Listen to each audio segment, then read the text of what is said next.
तो चुनाव आए तो नेताओं से क्या क्या ना करवाए। लोकसभा चुनावों में नेताओं के जुदा अंदाज और अलग अलग तरीकों से चुनाव कैंपेन की तस्वीरें सामने आ रही हैं। प्रधानमंत्री नरेंद्र मोदी के 400 पार वाले टारगेट को अचीव करने के लिए नेता किस तरह वोटर्स को लुभाने की कोशिश कर रहे हैं, इस स्पेशल रिपोर्ट में देखिए।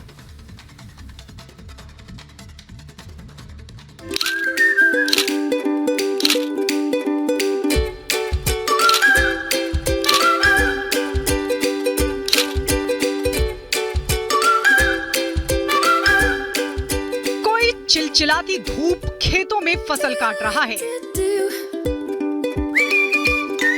कोई आम पब्लिक के लिए चाय बना रहा है, तो कोई चुनावी गानों पर थिरक रहा है। ये चुनाव है साहब, वोट के लिए सब कुछ करना पड़ता है। आने वाले कुछ दिनों में देश के सबसे बड़े चुनाव की शुरुआत होने वाली है। ऐसे में हर नेता वोट की फसल काटने के लिए तरह तरह के तरीके अपना रहा है। सभी का लक्ष्य एक है, वोटर्स की सहानुभूति हासिल करना। और शायद इसीलिए आम पब्लिक के बीच जाकर उनके काम में कोई हाथ बटा रहा है, तो कोई उन्हीं की तरह बनकर काम कर रहा है। कुछ ऐसा ही नजारा दिखाई दिया मथुरा में, जहां बीजेपी की कैंडिडेट हेमा मालिनी चुनाव कैंपेन तो कर ही रही हैं, साथ ही वोटरों को यह दिखाने की भी कोशिश कर रही हैं कि वो अलग नहीं हैं। हेमा मालिनी चिलचिलाती धूप में काम कर रही महिलाओं के बीच में पहुंच गईं और उनके साथ गेहूं काटने में हाथ बटाने लगी। उधर चुनावी सीजन में पुष्कर सिंह धामी दिन की शुरुआत आम लोगों के साथ मॉर्निंग वॉक से करते नजर आए। उत्तराखंड के खटीमा में मॉर्निंग वॉक के दौरान पुष्कर सिंह धामी चुनाव प्रचार करने से भी नहीं चूके और लोगों से बीजेपी प्रत्याशी के पक्ष में वोट करने की अपील भी की। ये कोई पहली बार नहीं है जब धामी आम लोगों के बीच पहुंचे हों। आए दिन उनकी ऐसी ही तस्वीरें सोशल मीडिया पर वायरल होती रहती हैं। जनता को लुभाने के लिए नेता क्या कुछ नहीं करते। केंद्रीय मंत्री ज्योतिरादित्य सिंधिया भी मध्य प्रदेश के चंदेरी में थिरकते नजर आए। अपने चुनावी अभियान में सिंधिया चुनावी अभियान के गानों पर बीजेपी कार्यकर्ताओं और आम लोगों के साथ डांस करते दिखाई दिए। ज्योतिरादित्य सिंधिया को अपने लोकसभा क्षेत्र में परिवार का भी पूरा समर्थन मिल रहा है।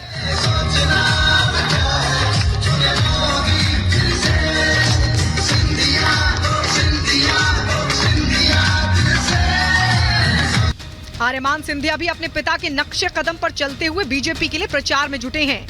जहां सिंधिया डांस करते दिखाई दिए तो उनके बेटे आर्यमान ने एक दुकान पर पहुंचकर न सिर्फ चाय बनाई बल्कि अपने हाथों से लोगों को चाय पिलाई भी।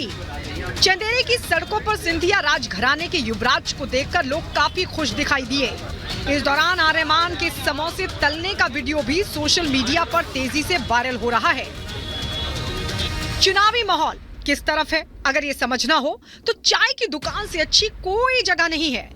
यही कारण है कि हर नेता चाय की दुकान पर जरूर पहुंचता है, क्योंकि चाय पर चर्चा के बिना चुनाव अधूरा लगता है। शायद इसीलिए गोरखपुर से बीजेपी उम्मीदवार रवि किशन ने चाय बनाकर अपना चुनावी अभियान शुरू किया। प्रचार जोरदार है, धुआंधार है। चाय वाले भैया हैं और आप गठबंधन की भी हम बात करेंगे, लेकिन ये चाय वाले भैया हैं, उनको गमछा बांधते हुए रवि किशन जी नजर आ रहे हैं। हमनी के भोजपुरिया मुरैठी बा और जब हमनी के लइकाई मुरैठी बांध लेना तो ये तय हो गई कि राम राज्य बरकरार रही। कि राम अगर विपक्षी रवि किशन जी अगर विपक्षी दलों की बात करें तो इस समय उत्तर प्रदेश ही नहीं बल्कि पूरे देश में क्या माहौल आपको नजर आ रहा है? 80 से 80 सीट अगर देखा जाए। देखिए, घमंड नहीं, बहुत नॉर्मली बोल रहा हूँ। जमानत जब्त होगी। जब 65 साल उनको मौका मिला उन्होंने कोई काम नहीं किया। 65 साल उनको मौका मिला, 10 साल मेरे मोदी जी को मिला, 7 साल पूज्य योगी महाराज जी को मिला। तो आज मैं बता रहा हूं कि 80 की 80 सीटें हम लोग यहां पर जीत रहे हैं। 80 से 80 सीटें। मैम मेरे हाथ की चाय पिए, 1 मिनट लिया आप। आपको पता नहीं मैंने क्या चाय बनाई है, आप सोच ही नहीं सकती हैं। मेरे हाथ की चाय आपने बहुत पी होगी जीवन में, मेरे हाथ की चाय पीजिए आप बोलेंगे रवि किशन के हाथ की कड़क चाय पी, अदरक कूटल बा एकरे अंदर, पत्ती ढेर डालल बा, तो ये चाय और मैम ये पूरी दूध में। आपके कैमरामैन के लिए एक निकाल रहे हैं और एक आपके लिए। असम के डिब्रूगढ़ से सर्बानंद सोनोवाल को बीजेपी ने चुनावी मैदान में उतारा है और वो चुनाव जीतने के लिए पब्लिक के बीच घूम घूम कर चुनाव प्रचार कर रहे हैं। साथ ही लोक गीतों पर नृत्य करते हुए भी दिखाई दे रहे हैं। लोक गीतों पर नृत्य का वीडियो खुद सोनोवाल ने अपने सोशल मीडिया प्लेटफॉर्म एक्स पर शेयर किया। नेताओं की अनोखे अंदाज हर चुनाव में देखने को मिलते हैं और हर बार सवाल भी वही होता है कि नेताओं की ये जुदा अंदाज लोगों को लुभा पाते हैं या नहीं। Bureau report, Republic Bharat. और अब अगली खबर आपको मध्य प्रदेश के भोपाल से बताते हैं, जहां पर एक बहुत ही अजब तरह का नजारा देखने को मिला। दरअसल वहां की अलीगंज हैदर मस्जिद नरेंद्र मोदी के नारों से गूंज उठी। क्या है पूरी खबर, इसे 1 मिनट की रिपोर्ट में देखिए। मध्य प्रदेश के भोपाल में अजब ही नजारा देखने को मिला, जहां की अलीगंज हैदरी मस्जिद हर हर मोदी घर घर मोदी के नारे से गूंज उठी। इसके अलावा मस्जिद में लोगों ने मोदी है तो मुमकिन है के नारे भी लगाए। साथ ही बोहरा समाज ने पीएम नरेंद्र मोदी के पोस्टर भी लहराए। बोहरा समाज के लोगों ने एकजुट होकर अब की बार 400 पार का नारा भी लगाया। इस दौरान बीजेपी उम्मीदवार आलोक शर्मा भी वहां मौजूद रहे। मस्जिद के आमिल जौहर अली ने प्रधानमंत्री नरेंद्र मोदी के दिल खोलकर तारीफ भी की।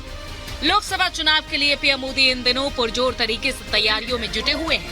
आए दिन वो जनसभा और रोड शो कर रहे हैं। उन्हें हर समाज का भरपूर समर्थन मिल रहा है।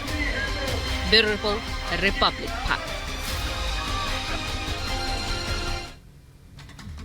और इस बीच बड़ी खबर मिल रही है उत्तर प्रदेश से, जहां केशव प्रसाद मौर्य ने हमला किया है समाजवादी पार्टी अध्यक्ष अखिलेश यादव पर और बड़ी बात कह दी है। उनकी तरफ से कहा गया है कि अखिलेश के 3 यार हैं, आजम, अतीक और मुख्तार। इस वक्त ये बड़ी खबर आपको बता रहे हैं। तीखा हमला बोला है अखिलेश पर केशव प्रसाद मौर्य ने। इनकी यारी से सपा साफ हो गई, ये भी कहा है केशव प्रसाद मौर्य ने। लगातार हमले कर रहे हैं अखिलेश यादव पर और कहा कि आजम, अतीक और मुख्तार ये 3 यार हैं अखिलेश के और इनकी वजह से, इनकी यारी से सपा साफ हो गई। लगभग हर जिला दंगे के आग में सुलग रहा था। आज उसी उत्तर प्रदेश में पिछले 7 वर्षों से एक भी दंगा ना होना, बड़े बड़े गुंडे, अपराधियों, माफियाओं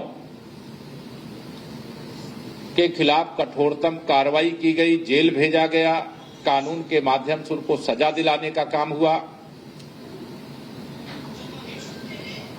और अगर मैं कहूं कि श्री अखिलेश यादव के 3 यार मोहम्मद आजम खां, अतीक अहमद और मुख्तार, यद्यपि 2 चले गए हैं, अब इस धरा में नहीं है, लेकिन ऐसे लोगों की यारी करने के कारण सपा सफा हो गई है। पहले चरण के मतदान में अब सिर्फ 1 हफ्ते का वक्त बचा है। वेस्ट यूपी के 8 सीटों पर इसी चरण में मतदान होगा। बीजेपी इन सीटों पर योगी सरकार की